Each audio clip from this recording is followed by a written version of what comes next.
नमस्कार। तो आप सुन रहे हैं हरिशंकर प्रसाई की लिखी कहानी वह जो आदमी है ना। नींदा में विटामिन और प्रोटीन होते हैं। नींदा खून साफ करती है, पाचन क्रिया ठीक करती है, बॉलर स्फूर्ति भी देती है। निंदा से मांसपेशियां पुष्ट होती हैं। निंदा पायरिया का तो शर्तीय इलाज है। संतों को परिनिंदा की मनाही होती है, इसलिए वे स्विंदा करके स्वास्थ्य अच्छा रखते हैं। मौसम कौन कुटिल खलकामी, यह संत की विनय और आत्मग्लानि नहीं है, टॉनिक है। संत बड़ा काइया होता है, हम समझते हैं वह आत्मस्वीकृति दे रहा है, पर वास्तव में वह विटामिन और प्रोटीन खा रहा है। स्वास्थ्य विज्ञान की एक मूल स्थापना तो मैंने कर दी। अब डॉक्टरों को कुल इतना काम बचा कि वे शोध करें कि किस तरह निंदा में कौन कौन से कितने कितने विटामिन होते हैं, कितना प्रोटीन होता है। मेरा अंदाजा है स्त्री संबंधी निंदा में प्रोटीन बड़ी मात्रा में होती है और शराब संबंधी निंदा में विटामिन बहुत होते हैं। मेरे सामने जो स्वस्थ सज्जन बैठे हैं वे कह रहे थे, आपको मालूम है वह आदमी शराब पीता है। मैंने ध्यान नहीं दिया। उन्होंने फिर से कहा, वह शराब पीता है। निंदा में अगर उत्साह ना दिखाओ तो वो करने वालों को जूता सा लगता है। वे 3 बार बात कह चुके थे और मैं चुप रहा। 3 जूते उन्हें लग गए। अब मुझे दया आ गई, उनका चेहरा उतर गया। मैंने कहा, पीने दो। वे चकित हो गए, बोले, पीने दो? आप कहते हैं पीने दो? मैंने कहा, हाँ, हम लोग ना उनके बाप हैं ना कोई शुभ चिंतक। उनके पीने से अपना कोई नुकसान भी नहीं है। उन्हें संतोष नहीं हुआ। वे उस बात को फिर रेतते रहे। जब मैंने लगातार उन्हें कुछ सवाल कर डाले, आप चावल ज्यादा खाते हैं रोटी? किस करवट पर सोते हैं? जूते में पहले दाहिना पांव डालते हैं या बायां? स्त्री के साथ रोज संभोग करते हैं या कुछ अंतर देकर? अब वे ही पर उतर आए। कहने लगे, ये तो प्राइवेट बातें हैं, इनसे क्या मतलब? मैंने कहा, वह क्या खाता पीता है यह उसकी प्राइवेट बात है, मगर इससे आपको क्या जरूर मतलब है? किसी दिन आप उनके रसोई घर में घुसकर पता लगा लेंगे कि कौन सी दाल बनी है और सड़क पर खड़े होकर चिल्लाएंगे, वह बड़ा दुराचारी है, वह उड़द की दाल खाता है। तनाव आ गया। मैं पोलाइट हो गया। छोड़ो यार इस बात को। वेद में सोमरस की स्तुति में 60 से 62 मंत्र हैं। सोमरस को पिता और ईश्वर तक कहा गया है।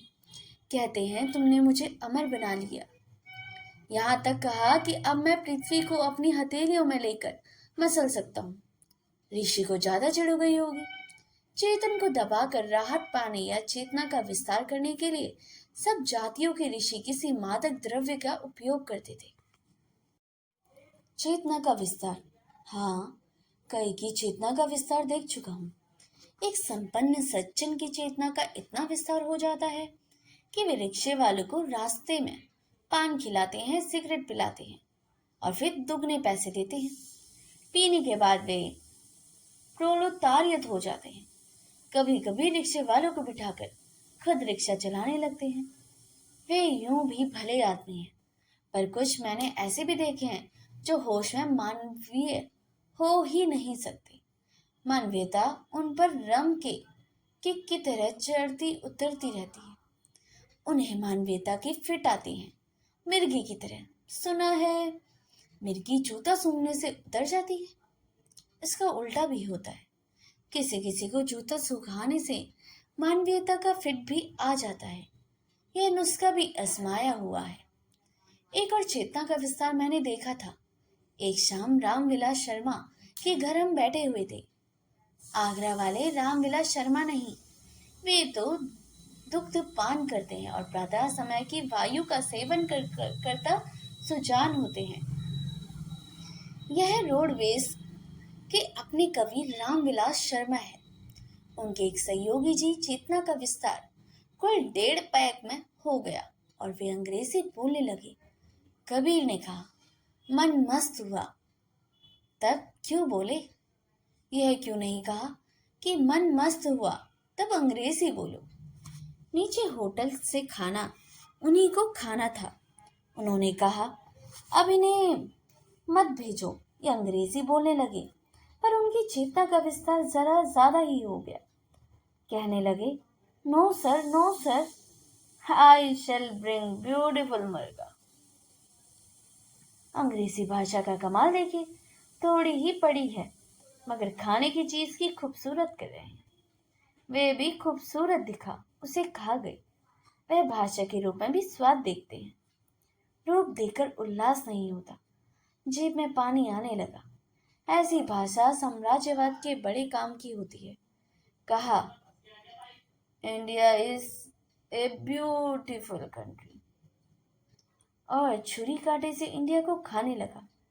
जब आधा हुआ खा चुके तब देशी खाने वालों ने कहा, अगर इंडिया इतना खूबसूरत है तो बाकी हमें खा लेने दो।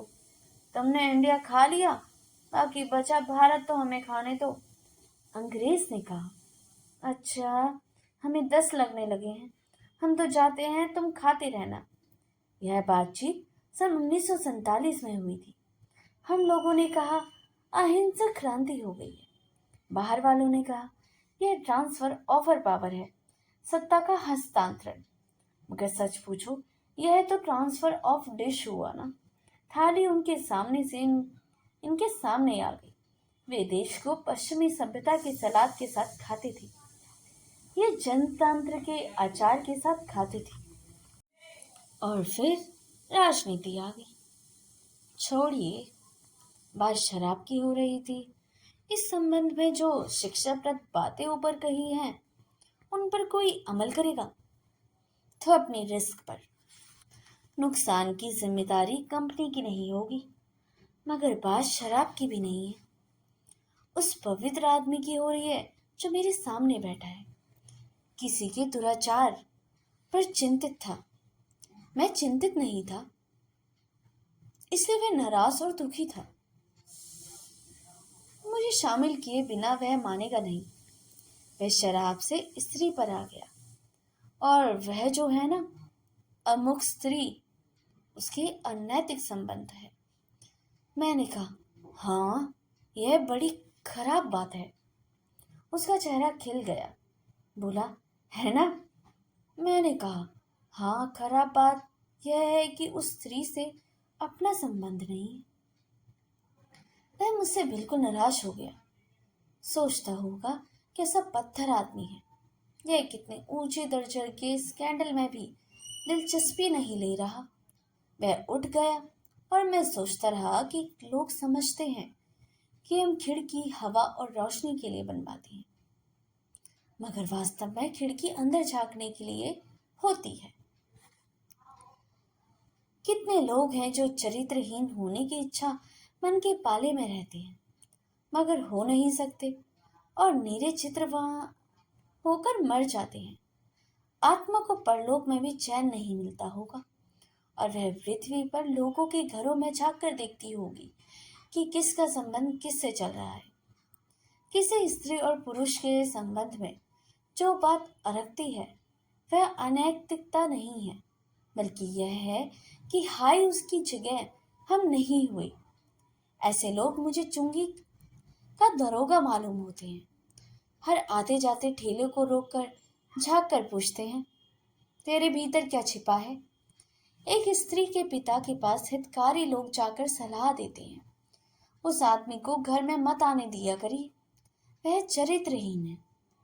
वे बेचारे वास्तव में शिकायत करते हैं कि पिताजी, आपकी बेटी हमें चरित्रहीन होने का चांस नहीं दे रही। उसे डांटिएगा ना कि हमें भी थोड़ा चरित्रहीन हो लेने दे। किस आदमी की स्त्री संबंधी कलंक, तथा वह कह रहा था, वह भला आदमी है, ईमानदार, सच्चा, दयालु, त्यागी। वह धोखा नहीं करता, काला बाजारी नहीं करता, किसी को ठगता नहीं, घूस नहीं खाता, किसी को बुरा नहीं करता। एक स्त्री से उसकी मित्रता है, जिससे वह आदमी बुरा है और अनैतिक हो गया। बड़ा सरल हिसाब है अपने यहाँ आदमी के बारे में निर्णय लेने का। कभी सवाल उठा होगा समाज के नीतिवानों के बीच, अनैतिक अनैतिक अच्छे बुरे आदमी का निर्णय कैसे किया जाए। वे परेशान होंगे। बहुत सी बातों पर आदमी के बारे में विचार करना पड़ता है, वह निर्णय होता है। तब उन्होंने कहा होगा, ज्यादा झंझट में मत पड़ो, मामला सरल कर लो, सारी नैतिकता को समेटकर टांगों के बीच में रख लो। तो दोस्तों, यह स्टोरी यहीं पर समाप्त होती है। लेखक ने समाज में प्रचलित नैतिक अनैतिक मापदंडों का व्यंग किया गया है। कहानी में एक व्यक्ति जो उसके एक महिला मित्र के कारण चरित्रहीन कहा जाता है, जबकि वह व्यक्ति वास्तव में ईमानदार, दयालु और त्यागी है। परसाई जी इस कहानी के माध्यम से यह दिखाते हैं कि कैसे समाज कुछ खास मापदंडों के आधार पर लोगों को अच्छा या बुरा घोषित कर देते हैं, बिना उसकी असलियत को जाने। ये कहानी यह भी बताती है कि एक व्यक्ति है जिसकी पत्नी के बारे में समाज तरह तरह की बातें करते हैं। लोग उसे चरित्रहीन मानते हैं, लेकिन परसाई जी कहते हैं कि वह वास्तव में इंसान ईमानदार और सच्चा दयालु है। वह किसी को धोखा नहीं देता, काला बाजारी नहीं करता, किसी को ठगता नहीं है, घूस नहीं देता, किसी का बुरा नहीं करता। उसकी एक महिला मित्र है और इसी वजह से उसे बुरा आदमी माना जाता है। परसाई जी इस कहानी के माध्यम से यह भी दिखाने की कोशिश कर रहे हैं कि समाज में नैतिकता को संकीर्ण रूप से कैसे परिभाषित किया गया है। वास्तविक में नैतिकता जो ईमानदारी, सच्चाई और दूसरों के प्रति सहानुभूति में है, उसको नजरअंदाज कर दिया जाता है। यह कहानी हमें सोचने पर भी मजबूर करती है कि हमें किसी के बारे में फैसला लेने से पहले उसकी सच्चाई और उसकी ईमानदारी को भी देखना चाहिए। तो दोस्तों, अगर आपको ये स्टोरी अच्छी लगी हो तो इसे लाइक, सब्सक्राइब और शेयर करना ना भूलिएगा। मिलते हैं अगली कहानी में, तब तक के लिए धन्यवाद।